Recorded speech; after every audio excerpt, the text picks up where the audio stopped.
Price God. ஆண்டவர் இயேசு கிறிஸ்து நாமத்தினாலே வாழ்த்துக்கள். ஒரு வசனத்தை வாசிக்கிறேன். யாத்திராகமத்தின் புஸ்தகம் 16ஆம் அதிகாரம் வசனம் 35. இஸ்ரவேல் புத்திரர் குடியிருப்பான தேசத்திற்கு வருமட்டும் 40 வருஷமளவும் மன்னாவை புசித்தார்கள். அவர்கள் கானான் தேசத்தின் எல்லையில் சேரும் வரைக்கும் மன்னாவை புசித்தார்கள். தேவன் தம்முடைய பிள்ளைகளுக்கு மிக சிறப்பான உணவை கொடுக்கிறதுல வல்லவர். சிறப்பான உணவு மாத்திரமல்ல, சிறப்பானவர்களை செய்கிற தேவன். அவர் மிக சிறப்பானதை நமக்காக செய்கிறவர். ஆகத்தான் தம்முடைய சாயலாக தன்னை விட்டு கொடுக்காம தனக்கு ஈக்குவலாக தன் சாயலாக தனக்கு ஈக்குவலாக மனுஷனை படைத்தார். இந்த உலகத்தில் ஒரு மனுஷன் கூட தனக்கு ஈக்குவலாக இன்னொரு மனுஷனை பார்க்க மாட்டான். ஒரு பதவியில் இருந்தான்னு சொன்னால் அவனுக்கு ஈக்குவலாக பார்க்க மாட்டான். ஒரு பேங்க் மேனேஜர் வருகிற ஒரு கஸ்டமரை தனக்கு ஈக்குவலாக பார்க்க மாட்டான். ஏன்னா அவன் படிப்பில் உயர்ந்தவன், சம்பளத்தில் உயர்ந்தவன், அவன் மிகப்பெரிய பொறுப்பில் இருக்கிறவன். ஆனால் தேவன் மிகப்பெரியவர்.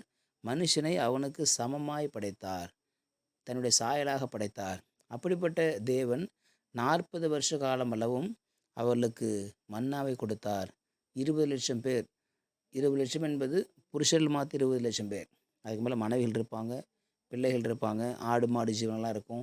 எல்லாவற்றுக்கும் தேவன் எல்லாருக்கும் 40 ஆண்டு காலமாய் அவர்களை போஷித்து நடத்தி வந்தார். எகிப்தில் புறப்பட்ட நாள் முதல் கானான் தேச ஊரில் நுழைகிற நாள் வரைக்கும். அது பாலும் தேனும் மூழ்கிற தேசம். கானான் தேசத்தில் உள்ளே போய் சேருகிற வரைக்கும், உள்ளே புகுகிற வரைக்கும் தேவன் அவர்களை நடத்தி வந்தார். காரணம், புறப்பட சொன்னவர் அவர்தான். ஆகவே நடத்த வேண்டியது அவர் பொறுப்பு தான். அவர் தான் நடத்தி வந்தார். தேவன் நமக்கு ஒரு காரியத்தை சொல்கிறான்னு சொன்னால் தேவனே நடத்துகிறவர். அவர்களை ஊழியத்துக்கு வா என்று சொல்லி அழைத்தார்னு சொன்னால் அவரே போஷிக்கிறவர்.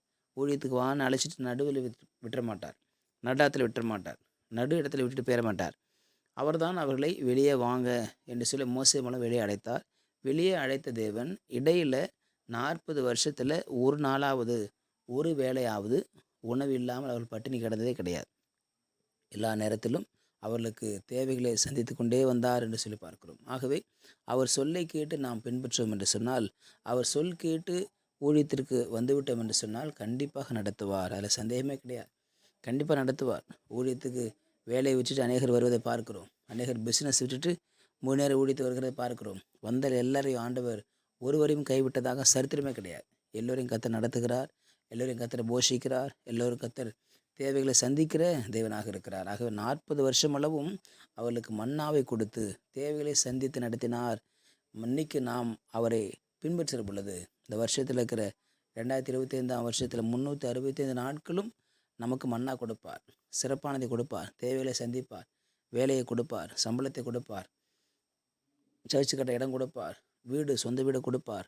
அவரால் செய்யக்கூடாத அதிசயமான காரியம் ஒன்றுமே இல்லை என்று பார்க்கிறோம். தேவன் நமக்கு நன்மையான ஈவை கொடுக்கிறவர், நன்மையான காரியத்தை செய்கிறவர். அவரால் என்று ஒன்று நம்மளால் செய்ய முடியாது. ஆகவே அவர் பின்பற்றின ஒருவரையும் அவர் வழியில் விட்டதே கிடையாது.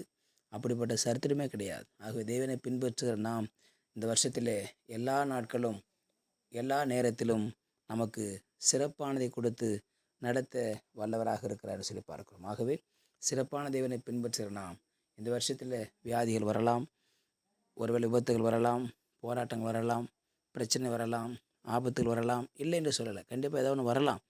ஆனால் அந்த மத்தியில் அவர் நின்று விடுவிப்பார். நீதிமானுக்கு வரும் துன்பங்கள் அநேகமாக இருக்கும். 1 2 அல்ல, அநேகமாக இருக்கும். கர்த்தர் எல்லாவற்றையும் நின்று அவனை விடுதலையாக்குவார். இந்த 365 நாட்களும் கர்த்தர் நிற்பார். நமக்கு வியாதின்னு வந்துட்டு அவர் தான் முதல் ஆளாக வந்து நிற்பார்.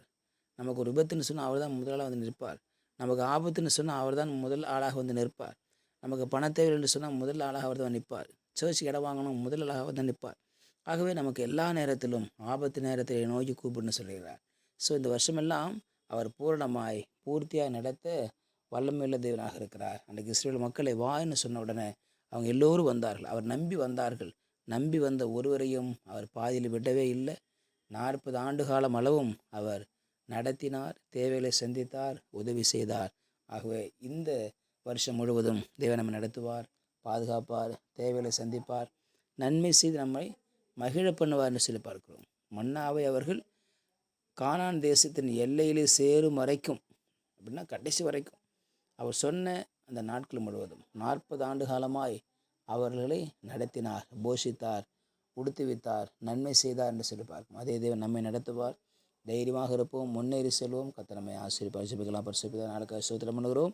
40 ஆண்டு காலமாய் மன்னாவினால் திருப்தியாக்கின ஆண்டவர் இந்த வருஷத்தின் 365 நாட்களும் ஆண்டவரே மன்னாவினால், தேவைகளினால், பணத்தினால், பொருளாதாரத்தினால் எங்களை ஆசீர்வித்து உயர்த்தும்படியாக ஜெபிக்கிறோம். உம்முடைய கிருபையின் கரத்தால் இயேசுவின் நாமத்தில் பிதாவே. ஆமேன். ஆமேன். You will be succeeded.